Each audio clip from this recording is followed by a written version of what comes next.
Sunday? The last I don't expect, but we have some days, obviously, but I don't expect it. And if I can oversee it till now, I don't see any new problems coming up. With the three of them, can you see them being available for the Barcelona match, or is it longer term than that?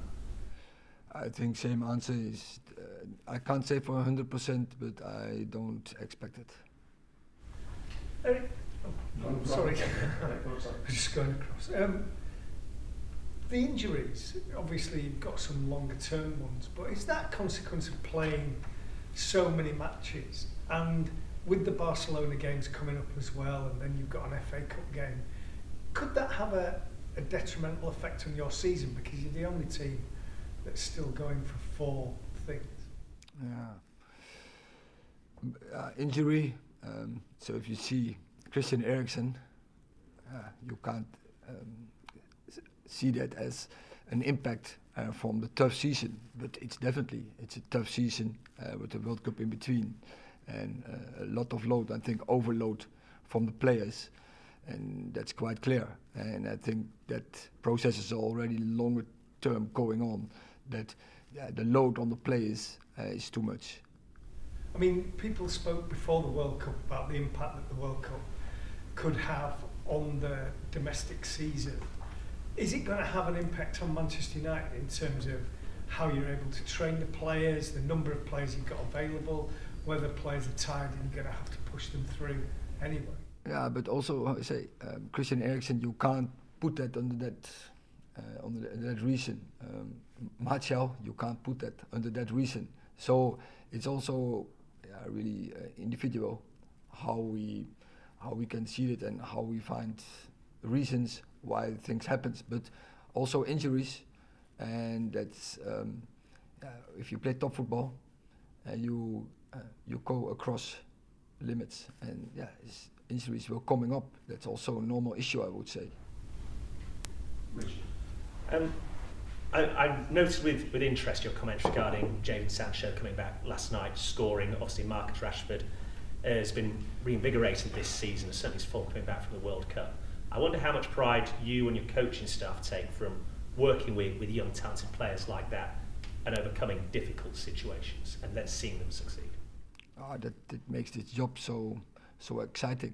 And it's wonderful to work with young people and to get the best out of them. But finally, they have to do it by themselves.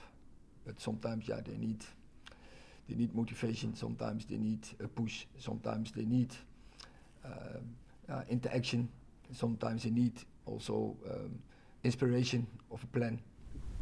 And I mean, clearly you were less than happy with the way you started both halves last night, but did you learn something about this group of players as well in the way they ultimately responded? Yeah, of course. I think it's not easy. You have to replace some players, so the routines are not there. That's obvious. So we had the combination over the right last week was really well with Aaron and with Anthony, and now was a new combination. In the holding midfield position, we have to bring another player there. On the Christian Eriksen falls away, so the whole midfield construction is new. Yeah, that takes time to get in the routines again, and that takes games, and and that was obvious yesterday. But still, I think then we played quite well, but both starts killed a little bit our game. Thank you. Erik, you said the other day that Alejandro Garnacho's development had been somewhat unexpected. How would you assess the way he's played since the World Cup? I think he's doing well, and he has an impact on our game. I think he's a threat. Also yesterday, he had good actions, was lively, created chances, but had to score. And finally, it's about that you have an effect. And as a striker, you have to be on that list, the scoring list, assist list, key action list, to have the right impact. And of course, we expect them also do the other stuff, but that is the base stuff is also important. And if you can't do the others, the extra, and then you have to do that so that is your base function. But at Man United player, we expect you to have an impact, to influence the score, to influence the result, to influence a positive influence on the game by scoring goals and having assists. Yeah. And when he came off last night, he seemed quite frustrated. He seemed to, like, when you were trying to console him or explain, he seemed to like flick his hand as if to dismiss you. Did you notice that? No. And he seemed very frustrated when he came off against Palace as well. Does he have to, I mean, he's only 18, he's only starting in the game, does he have to calm down a bit and understand these are decisions you have to make? But I don't think it's about that he doesn't understand the decision. It's quite emotional. That is his strength. He's bringing the game. He wants to win. He wants to play football. He wants to, and he doesn't want to miss any minute. And I think that's a cool thing. He's totally convinced about himself. That's a good thing. You need that under the biggest stress factors that you have to perform, and he's doing. And he wants to contribute till the end, but he accepts decisions. And yeah, team is always above everything, and I think he knows that. And I think, yeah, when he's coming off that emotion and that frustration is not against that, that he's not accepting it. But you've always been very positive about the way he runs with players. He always seems to have a very positive attitude and isn't afraid to try things, which can always make a difference in a game. Yeah, I think have to. All the players have to be brave, and what you say, to try, as long as it's in the interest of the team, and that is what he's doing quite well. But because he's taking players on, he's outplayed them. He's creating chances. From yesterday, yeah, he should have scored. Last question, Peter. Erik, good afternoon. Two big European nights coming up in prospect against Barcelona in the Europa League. Fresh reports today, though, of a European Super League, a new structure.